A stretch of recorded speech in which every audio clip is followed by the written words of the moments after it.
Hello, everybody, and welcome back to Parsha. As I'm sure you recall, we are currently in the middle of reading the third book of Chumash, the book of Vayikra. Vayikra means he called, and I'm sorry. Hello, who is it? It's Hashem calling. Hashem, who are you calling for? Hashem is calling for Moshe. Hashem, I'm going to pass the phone to Moshe. I have to get back to Parsha. I know Hashem isn't really calling on my cell phone, but for the whole book of Vayikra, Hashem is calling Moshe to give instructions about the Mishkan that we just finished building at the end of the book of Shemot. Now, the name of this week's Parsha is Metzora. And as you can hear from the name, Metzora means a person who has tzara'at. Now, remember, last week's Parsha, we spoke about the strange skin condition of tzara'at, which is, instead of being a medical condition, people only get it if Hashem wants them to have it as a message from Hashem. Now, this week's Parsha continues on that topic. In last week's Parsha, we learned about what happens if a person thinks they have tzara'at and what happens if they definitely have tzara'at. In this week's Parsha, we pick up with what happens when a person's tzara'at seems to have gone away. So, when the tzara'at looks like it's gone, you actually still need to be checked by the Kohen for him to tell you for sure that the tzara'at is gone. You only have it when the Kohen says so. You only don't have it when the Kohen says so. And when the Kohen says your tzara'at is gone, that's not just you're all done, home free. There's some things you need to do first. You're going to take 2 birds and a piece of cedar wood and a red string and a branch of leaves. And you are going to give one of the birds to Hashem, and you dip everything else in the blood from the bird. And the Kohen is going to sprinkle it 7 times onto the person who recently had tzara'at. And then you set the second bird free to fly away. And then the person takes a bath and they shave off all their hair. And then they wait another 7 days. And the end of those 7 days, they shave off all their hair again and they take another bath. And then the next day, on day 8, they bring 3 sheep to Hashem. Parsha's like, well, sheep are kind of expensive. You didn't ask to have tzara'at. If the person can't afford the 3 sheep, don't worry. Instead, you can bring 1 sheep and 2 birds, which are cheaper.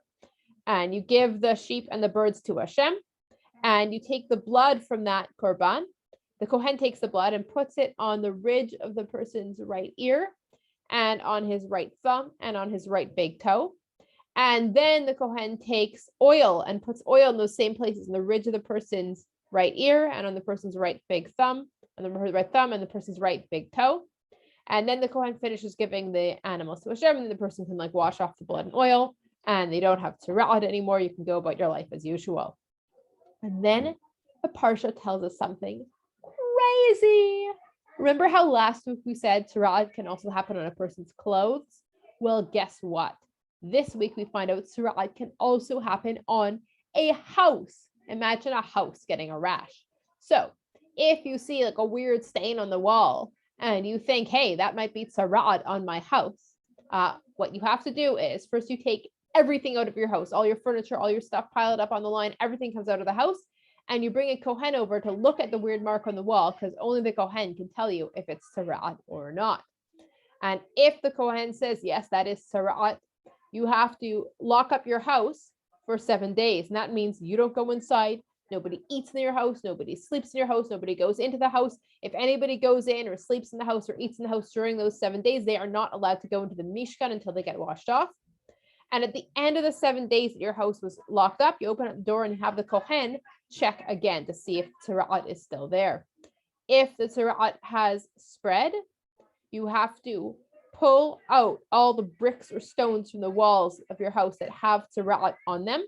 You'll put in new bricks in their place, and you have to scrape off all the paint or wallpaper from the inside walls of your house, completely scrape it down. And then you wait another 7 days.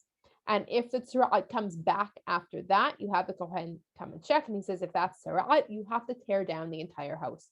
You'll build a new house, get a new house. But if the tzara'at does not come back after you pulled out the bricks of tzara'at and put in scraped off all the paint and wallpaper and put in new paint or wallpaper, then you take 2 birds and some cedar wood and a red string and a branch of leaves, and you give one bird to Hashem, and you dip the rest in the blood from the bird. And the Kohen is going to sprinkle the blood from that onto the house 7 times. And then you set the second bird to fly away. And then your house no longer has tzara'at. You can go back and live in your house, put all your stuff back in there, and eat in your house, and sleep in your house, and live in your house like normal.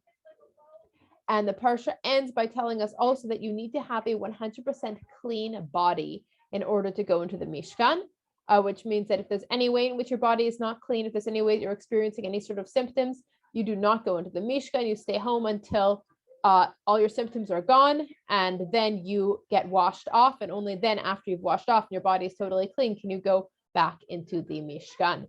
That is the end of Parshat Metzora, but this Shabbat is also a special Shabbat called Shabbat HaGadol. That is the name for the Shabbat that comes as the last Shabbat before Pesach.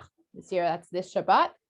And for Shabbat HaGadol, after we read the Parsha in Shul on Shabbat, we read a special Haftarah for Shabbat HaGadol, a special reading from the books of Navi, in which we read that Hashem says that Hashem is going to send us Eliyahu Hanavi right before Hashem's big day. Gadol means big, so we're reading about Hashem's big day.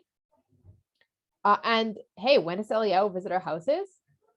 At the Seder on Pesach. So we're like reading this to get excited that maybe get excited for Eliyahu coming. Here's something we read about Eliyahu coming, and maybe when Eliyahu comes, that will be a sign that big day for Hashem is coming, and that is something to be excited about.